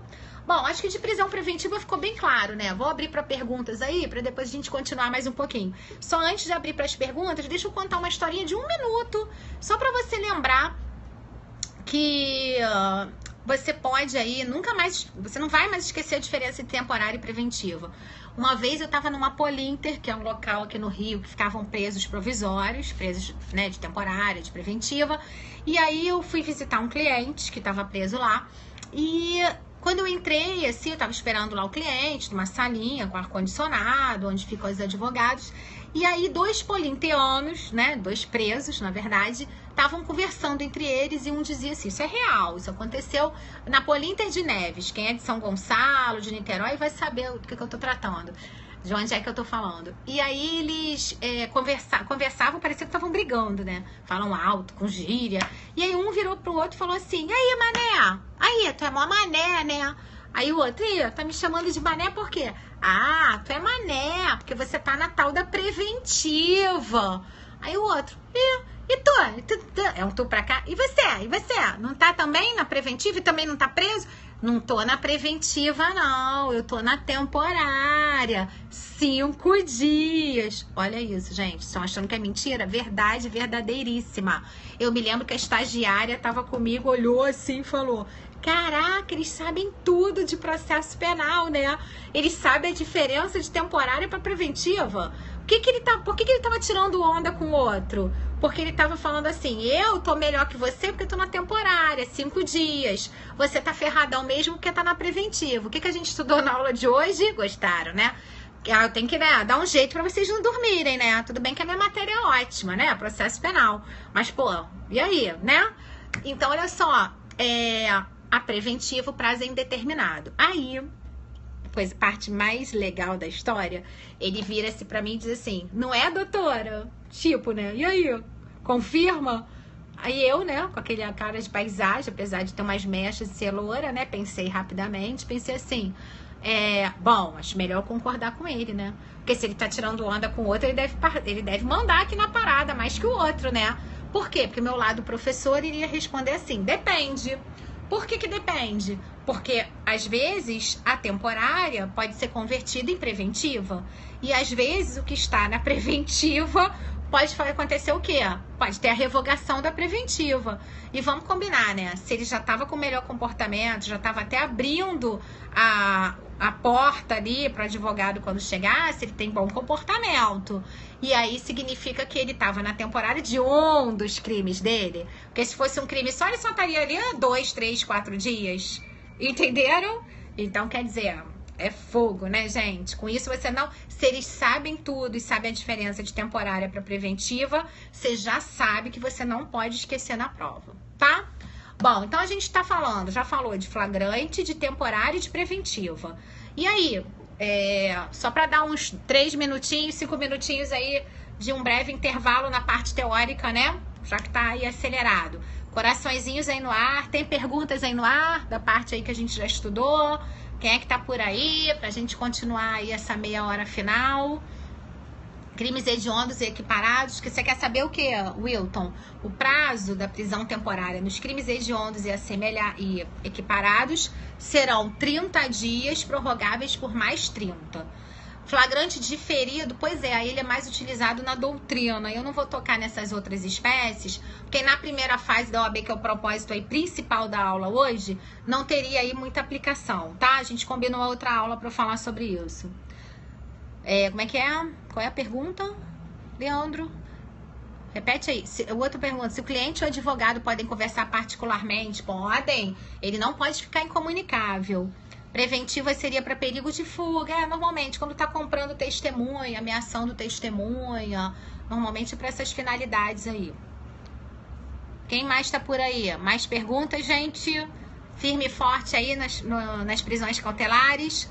Ainda prevalece o requisito a mais do quê? Não tô conseguindo... Melhor aí, ainda mais o requisito. Ah, você tá falando dos pressupostos, que seria o requisito a mais da prisão preventiva, é isso?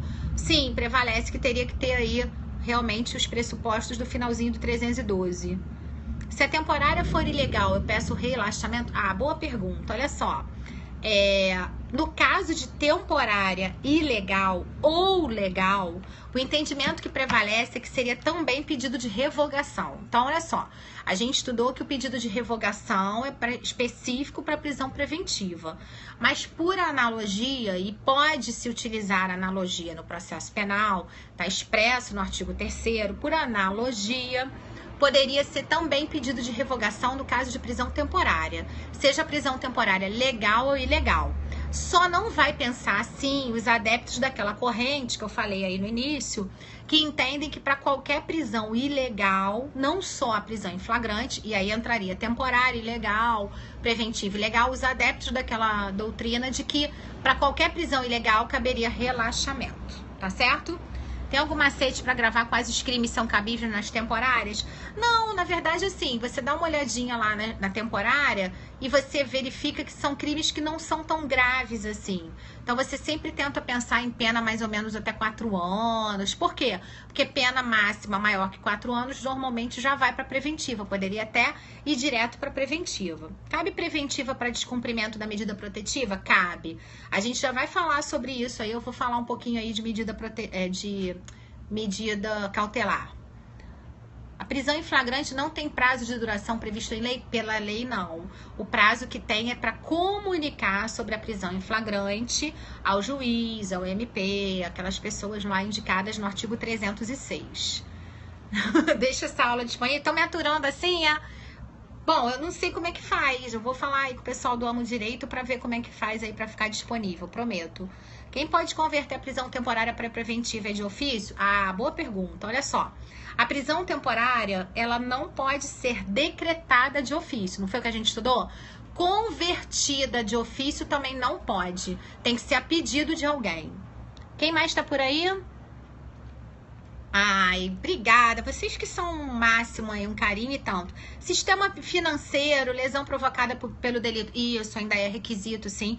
Crimes contra a ordem tributária, sistema financeiro nacional são requisitos, sim, para prisão preventiva. Normalmente o cara tá com dinheiro e aí justamente para evitar que ele fuja, que ele vá para outro país e tal, eles decretam uma medida cautelar e também fazem aí com que não haja decretação da prisão, tá? Olha quem tá aí na live, professora Cláudia Barros, a diva, não é isso? Prof, saudade da amiguinha, hein? Vê se aparece lá pra almoçar com a gente, vamos marcar um almoço, tá?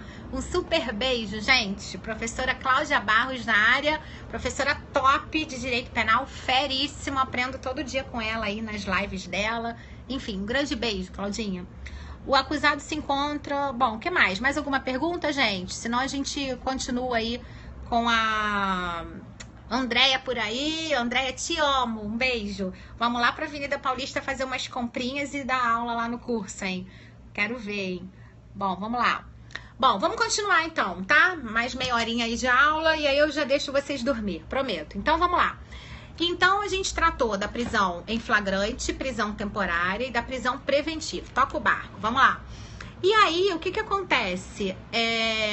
No caso, tem uma quarta modalidade de prisão cautelar, que é a chamada prisão domiciliar. Então, prisão domiciliar é uma quarta espécie de prisão cautelar que veio aí com o advento da reforma do Código de Processo Penal.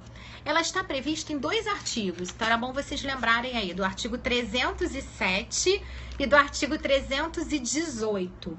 Olha o que diz o artigo 317, diz assim: a prisão domiciliar consiste no recolhimento do indiciado ou do acusado em sua residência. Então, olha só, ela pode ser decretada tanto na fase do inquérito como na fase do processo, tudo bem?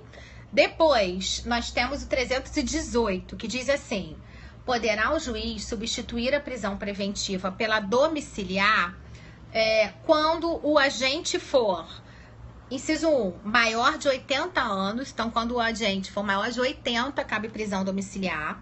Inciso 2, quando estiver extremamente debilitado por motivo de doença grave, independente da idade que ele tenha. Inciso 3, imprescindível aos cuidados especiais de pessoa menor de 6 anos de idade ou com deficiência. Inciso 4, gestante. Esse inciso 4 entrou aí no ano passado, com a redação de 2016. Inciso 5, mulher com filho de até 12 anos de idade incompletos, aquela mãe que tem filho menor de 12 anos, aí consegue a prisão domiciliar. E o inciso 6, homem, caso seja o único responsável pelos cuidados do filho de até 12 anos de idade incompletos, tá? Então, esses seriam os casos aí de prisão domiciliar. O que a gente tem aí de novidade? Na verdade, a prisão domiciliar ela já existia antes da reforma, só que ela era específica para quem estava cumprindo pena. Então, a título de cumprimento de pena, lá na LEP, na Lei de Execuções Penais, nós tínhamos a prisão domiciliar. A novidade é que agora a prisão domiciliar ele entrou como espécie do gênero de prisão cautelar. Então, ao lado da prisão em flagrante, prisão temporária e da preventiva, nós temos aí a prisão domiciliar, nos moldes do artigo 318. Essas são as espécies, na verdade, são os casos de prisão domiciliar. Tem que estar encaixado aí no 318. E lembra que prisão domiciliar, então, não precisa ser só na fase do processo. Pode ser também na fase do inquérito, até porque o artigo 317, ele vai falar de indiciado, quer dizer, da fase do inquérito, e de acusado. Então, tanto faz, tanto na fase do inquérito como do acusado, tá certo? Bom, então agora a gente fechou aí o panorama das 4 prisões cautelares. O que mais que eu queria falar com vocês? Sobre 2 assuntos que estão ligados a prisões cautelares.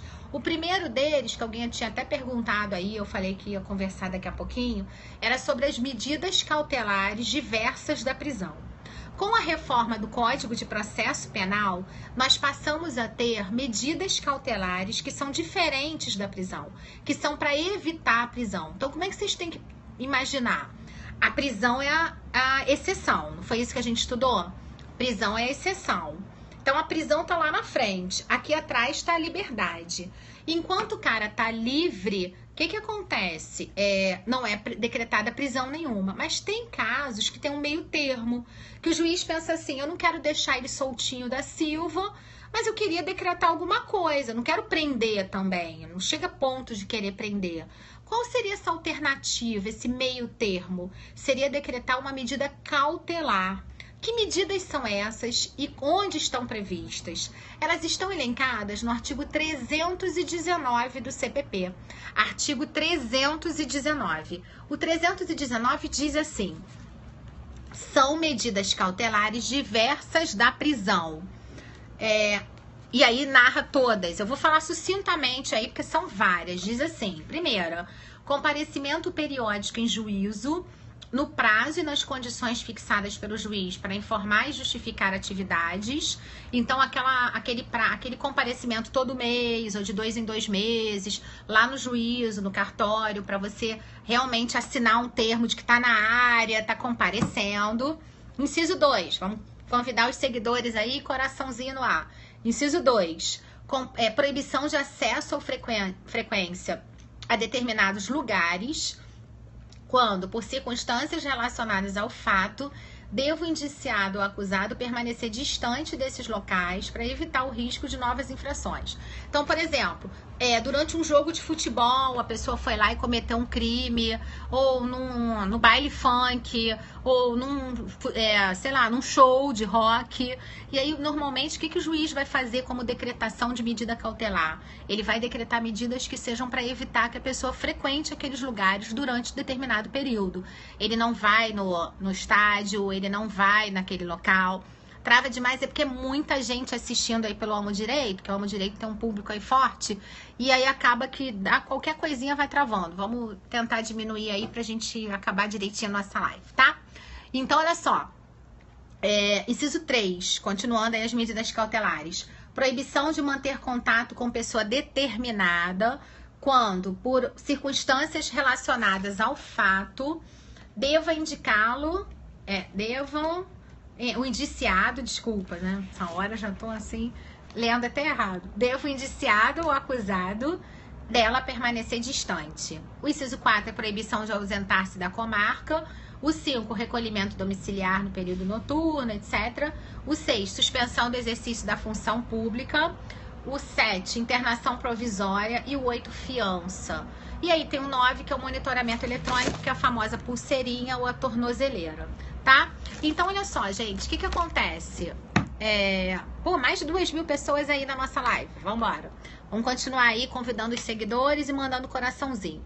Então, o que acontece, gente? Nesse caso, das medidas cautelares diversas da prisão, são medidas alternativas à pena de prisão. São medidas para evitar a prisão. E elas estão linkadas no artigo 319. Aí alguém tinha perguntado mais cedo, durante a nossa aula aí. Se for decretada uma dessas cautelares e for descumprida, enseja a decretação de prisão preventiva? Sim. Se descumprir uma dessas medidas cautelares, irá ensejar a decretação da prisão preventiva. Isso está previsto na lei. Então, as cautelares estão previstas na lei. Desculpa. E o fato de a cautelar ser descumprida está prevista na lei como ensejando aí justamente a decretação de uma prisão preventiva. Outras coisas que eu queria te lembrar, vamos falar um pouquinho agora sobre liberdade provisória, que eu tinha prometido, né? Sobre liberdade provisória, o que você tem que lembrar? Que ela pode ser com fiança ou sem fiança. Com fiança ou sem fiança. A lei, ela não diz quando é que cabe a fiança. A lei diz o contrário. A lei diz quando é que não cabe a fiança. Quais são os casos de crimes inafiançáveis? São aqueles que estão previstos no artigo 300... Deixa eu mostrar para vocês aqui. Artigo 321 do CPP. 321, 323 são os artigos importantes. Vamos começar pelo 321. Ele diz assim: ausentes os requisitos que autorizam a prisão preventiva, o juiz deverá conceder a liberdade provisória e impondo, se for o caso, as medidas cautelares do 319. Então, ele pode decretar a medida cautelar aí como estão ausentes os requisitos para liberar ou para prender. Depois do 323, ele vai dizer quando é que cabe a liberdade provisória sem fiança, quando é que não é concedida a fiança. Então, vê se ficou claro, gente. Ele não vai dizer quando é que cabe fiança, ele faz o contrário. Ele diz quando a liberdade provisória é sem fiança. Ele diz assim, no 323, não será concedida fiança. 1, nos crimes de racismo. 2, tortura, tráfico, terrorismo, que são aqueles equiparados aos hediondos. 3, crimes cometidos por grupos armados, civis ou militares, contra a ordem constitucional e o Estado democrático. E o 324 continua, também quando não cabe fiança. Olha lá, aos que no mesmo processo tiverem quebrado fiança, caso de prisão civil ou militar, e quando presentes os requisitos da prisão preventiva. Então, olha só, vê se ficou claro, gente. A lei não diz quando é que é liberdade provisória com fiança. A lei diz quando é que é liberdade provisória sem fiança. Não encaixou nos casos em que a liberdade provisória é sem fiança, você já sabe que a medida seria liberdade provisória com um pedido de fiança. A fiança hoje é um instituto esvaziado. O que pode ser objeto de fiança? Tudo que está no 330 do CPP. Dinheiro, objetos, metais preciosos, tudo isso pode ser objeto da fiança. Não esquece que quando a pessoa paga a fiança e é liberada, ela assume algumas condições, ela assume um compromisso. E se ela descumprir essas condições, essas obrigações, esse compromisso, poderá ensejar ela ser presa. O que a gente diz que houve foi a quebra da fiança, o descumprimento injustificado da fiança, injustificado das obrigações advindas aí da fiança. Outros dispositivos aí, a gente já finalizando aí, que eu queria te chamar a atenção. Mais um pouquinho só, coraçãozinho aí no ar, não dorme não, que eu já vou liberar vocês. Então, olha só, outros coraçõezinhos. O que acontece? Quando ocorre a absolvição, a fiança é devolvida, muitas vezes sim. Não é uma regra absoluta, porque tem que ver se tem custas a pagar, etc. Mas via de regra, quer dizer, normalmente poderia ser devolvida sim. Qual que fala do objeto da fiança? Vou repetir. É o artigo 330. Artigo 330 vai falar do que pode ser objeto da fiança, tá? Outro artigo que eu queria destacar para vocês aí, voltando na parte de liberdade provisória. Queria mencionar para vocês o artigo 322. O que diz o artigo 322? Sucintamente aí, para não precisar ler, só para explicar para vocês o que diz lá. Que quem é que arbitra a fiança? Que muita gente fica na dúvida. Quem arbitra é o delegado ou é o juiz? Depende. Em alguns casos é o delegado, em outros casos é o juiz. Quando o crime tem pena máxima não superior a 4 anos, o próprio delegado pode arbitrar a fiança. Quando o crime tem pena máxima maior que 4 anos, só o juiz vai arbitrar a fiança.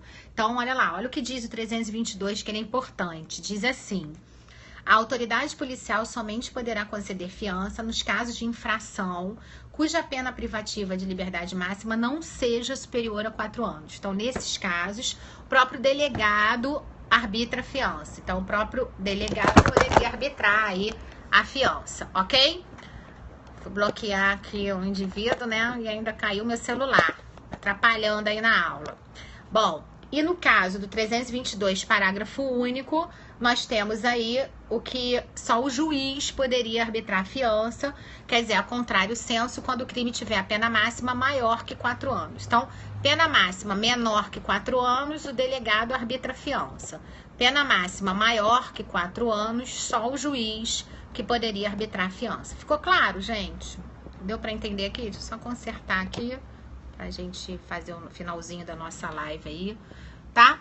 Bom, e aí outro artigo que eu queria mencionar para vocês também, que também é importante, ainda tratando aí sobre liberdade provisória, fiança de forma geral, é o artigo, só mostrar aqui para vocês, 320, que ele também fala aí sobre a questão das medidas cautelares. Olha lá, a proibição de ausentar-se do país será comunicada pelo juiz às autoridades encarregadas de fiscalizar as saídas no território nacional. Então, quer dizer, nesse caso aí, seria interessante como uma das medidas cautelares, tá? Então, olha só, vê se ficou claro. As prisões cautelares, elas são prisões decretadas antes do trânsito em julgado. É a mesma coisa que prisão provisória, é a mesma coisa que prisão processual. Prisão cautelar é antes do trânsito, prisão pena é depois do trânsito. As 4 modalidades de prisões cautelares que nós estudamos na aula de hoje foram prisão em flagrante, prisão temporária, prisão preventiva e prisão domiciliar. Não, a aula é para a primeira fase, que é a prova que está se aproximando aí, tá? E outra coisa, a gente estudou todos os tipos de flagrante, estudamos as modalidades de flagrante, vimos que tem aquele prazo de até 24 horas para ser comunicado, estudamos um pouquinho sobre prisão temporária, estudamos um pouquinho sobre prisão preventiva, que a preventiva é sempre mais radical que a prisão temporária, e estudamos também sobre prisão domiciliar. E aí, na parte final da nossa aula, nós vimos que nós temos medidas cautelares diversas da prisão. O que são medidas cautelares diversas da prisão? São medidas que são alternativas à prisão. Para o juiz não decretar a prisão cautelar, ele acaba decretando uma medida cautelar, que é diferente de uma prisão. É o quê? É entregar um passaporte, é ir todo mês lá assinar um termo de compromisso, enfim, fazer diversas coisas que poderiam evitar a prisão. O que nós vimos também? Que se descumprir uma dessas prisões cautelares, aliás, uma das medidas cautelares, ensejaria uma prisão preventiva. E isso está expresso na lei. Sobre liberdade provisória, fiança, quando é que cabe, eu vou te dar uma dica aí para você dar uma lida dos artigos 321 até o artigo 350 do CPP. O 350, por exemplo, ele vai falar expressamente que em alguns casos essa fiança pode ser diminuída. Olha o que diz 350. Nos casos em que couber fiança, o juiz, verificando a situação econômica do preso, poderá conceder liberdade provisória, sujeitando as obrigações do 327 e 328. Outra coisa que você tem que lembrar também é que hoje a liberdade provisória, ela pode ser decretada de ofício. De ofício poderia ser decretada uma liberdade provisória, tá? E aí, vou abrir mais um pouquinho aí para perguntas. Estamos na nossa fase final da aula, vocês não devem estar aguentando mais.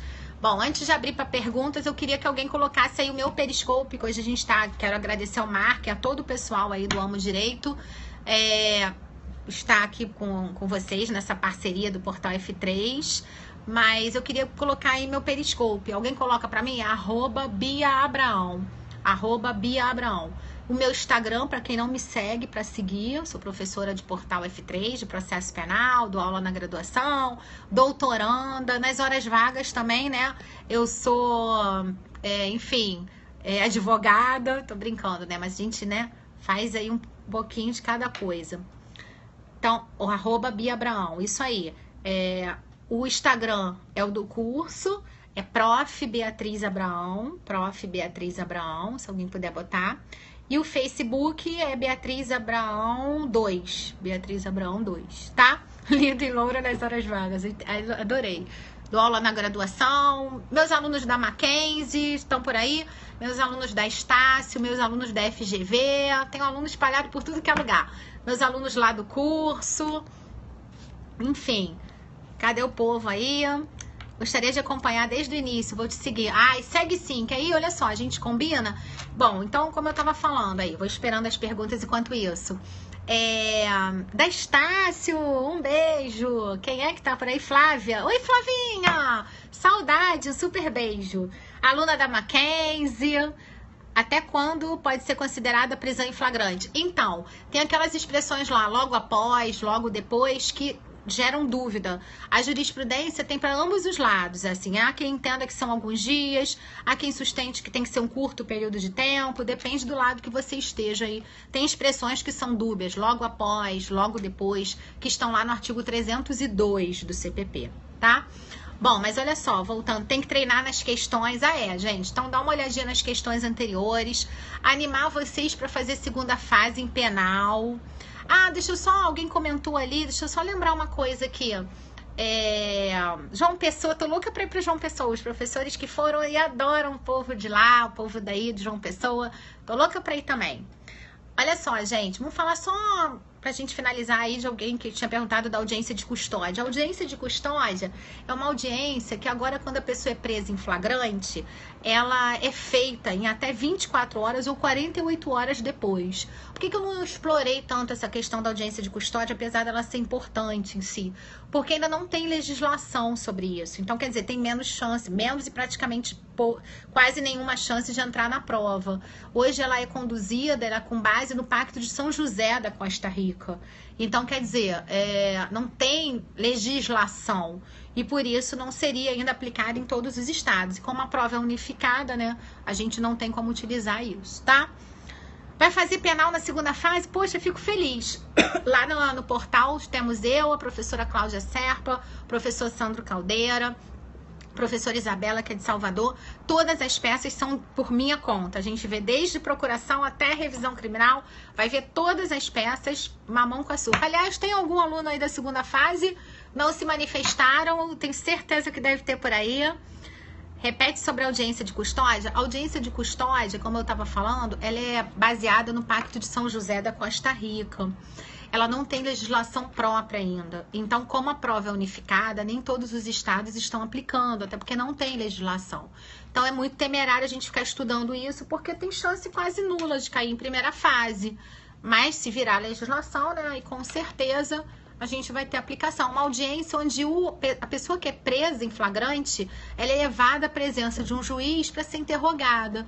E aí o juiz vai decidir se ele vai permanecer preso, e aí o juiz teria que decretar uma outra prisão, porque a pessoa não pode permanecer presa na prisão em flagrante.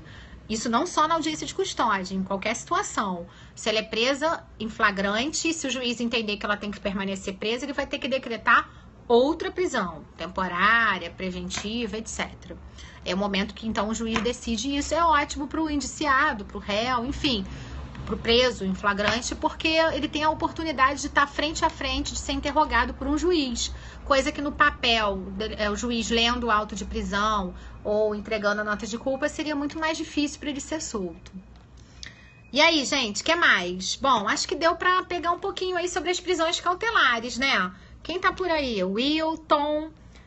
Flagrante retardado? Repito. Flagrante retardado. Fazer uma live sobre a segunda fase? Faço. Explicando como é que é? Faço. Combinado. Eu faço sim. Faço lá pelo meu Periscope, explicando de como é que é a segunda fase. Prometo que faço. Olha só. Flagrante retardado é aquele que está previsto na Lei de Organização Criminosa, que é a Lei 12.850 de 2013. Vou repetir, 12.850 de 2013. E aí, o que acontece? Vamos supor que eu seja policial e tô sabendo que você que tá me assistindo aí é um cara que tá cometendo crimes. Eu já poderia te prender. Só que o que normalmente vai... tem o sorteio daqui a pouquinho, já falamos aí. Então, olha só que o que normalmente vai acontecer? Eu retardo o flagrante, finjo que nada tá acontecendo, finjo que você não está cometendo crime, finjo, porque eu quero, na verdade, encontrar todos os membros dessa associação criminosa. Então, retardar o flagrante é retardar o fato de eu prender as pessoas que estão cometendo os delitos. Por que eu estou retardando? Não é que eu esteja prevaricando, é porque eu estou retardando no sentido de quê?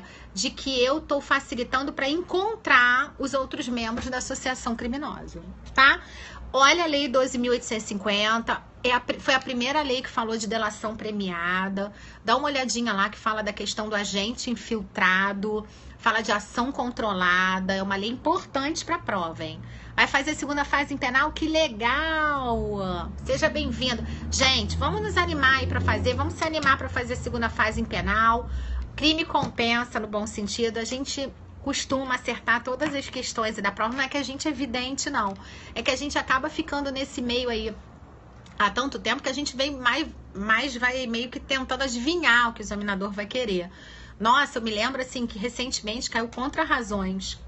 E não é que eu dei em sala contra-razões da apelação, naquele dia eu estava inspirada e falei assim para os meus alunos: eu acho que vai cair apelação de novo, só que eu acho que pode cair contra-razões, e não é que caiu contra-razões, e eu treinei as contra-razões. Então assim, a gente tem que ir na inspiração, na dúvida eu dou todas as peças, a gente treina e treina e treina, vocês ficam enchendo aí, eu encho o saco de vocês, eu acho que vale a pena. Dá uma conversada com quem fez recentemente a segunda fase em penal, que vai animar mais ainda, pra você não achar que é papo aqui de professor que dá aula na segunda fase, tá? Prof, ficou super claro. Ai, que bom. Gostaram aí da aula? Poxa, a gente tenta, né? Nesse horário aí, eu sei que é complicado. Amanhã tem trabalho, amanhã tem estágio, amanhã tem que levar filho na escola, amanhã tem que isso, tem que aquilo. Amanhã eu dou aula 7h50 lá na Estácio de penal 1. Na Estácio eu dou penal também. Vamos lá. Mais alguma pergunta, gente? Então, vê se colocaram aí, ó. Eu vou dar meu e-mail também. O meu e-mail é o meu nome, é beatriz@beatrizabraão.com.br. O Abraão são 2 A's e O, não tem H. O e-mail, beatriz@beatrizabraão.com.br. O Instagram é prof. Beatriz Abraão. O Facebook, Beatriz Abraão, que é o meu nome, enfim. E o Periscope, @BiAbraão. Hoje a gente tá aqui pelo Amo Direito. Tô agradecendo aí a participação ao professor Pedro Barreto. Um beijo aí pros professores aí que entraram na live. Enfim, Beatriz, só corrige aí, Henrique. Beatriz, @Beatriz Abraão, Beatriz com Z, o segundo aí também, tá? Prof. Beatriz Abraão. Só lembra que tira o tio, né? Quando é lá o Instagram. Enfim, muito obrigada, gente. Olha, obrigada mesmo por terem ficado até agora aí comigo, aí um número grande de participantes. Fico muito feliz em ter contribuído de alguma forma. E não sei se eu passo essa animação, mas assim, é uma área que eu amo. Às vezes as pessoas me perguntam assim, o que você faria se você não fosse advogada que atuasse na área penal e desse aula? Eu faria tudo igualzinho. É bom, né, a gente fazer o que gosta? Eu faria de novo a mesma coisa, seria advogada na área penal e eu seria professora da área penal, processo penal. Então, assim, eu acho que assim, que é apaixonante. Ontem eu tive uma audiência, que aliás foram 2 dias de audiência, que começou às 10 da manhã e acabou quase 10 da noite. Aí eu fiquei, ai meu Deus, prefiro dar aula. Ai, audiência de 12 horas. Aí no dia seguinte eu dou aula e também lembro, ai, gosto também de advogar. Então, assim, as duas coisas são apaixonantes pra mim. Eu acho que eu fico feliz que alguns alunos dizem que eu acabo passando esse carinho pra vocês. Eu tento falar desse assunto aí mais objetivamente pra facilitar a vida de vocês, porque é o meu dia a dia, né? É obrigatória a prova para prisão em flagrante retardado? Como assim a prova? A prova de que está acontecendo algum crime? A corregedoria da polícia normalmente é quem autoriza fazer flagrante retardado. A corregedoria está sabendo de tudo, senão parece que eles estão prevaricando, tá? Mais algum aluno aí no ar? Mais algum participante? Mais alguma pergunta? Anotaram direitinho aí? Qualquer dúvida me manda lá pelo Instagram, manda pelo e-mail, tô à disposição. Ai, que bom. Michele, né? Foco, força e fé. Isso aí. Bom, e como é que é o negócio? Agora eu esqueci como é que é o negócio aí do sorteio. É lá pelo Instagram do Amo Direito, é isso? É a mesma forma que vocês têm feito aí nos outros dias, tá? Só ir aí fazer aí da mesma forma. Eles informaram aí que hoje vai ter sorteio sim, tá? Bom, foi convocada para ser jurada. Que legal, o jurado aprende pra caramba. Uma aula de direito penal, uma aula de processo penal. Obrigada, gente. Um grande beijo, mas a gente nem vai se despedir, porque olha só, a gente combina então que nós vamos nos encontrar lá no meu Instagram, no meu Periscope. Vocês podiam fazer o seguinte, quem tiver foto aí que possa mandar lá, colocar no meu Instagram que estava assistindo a live, né, pra ver como é que tava aí, se puder mandar pra mim.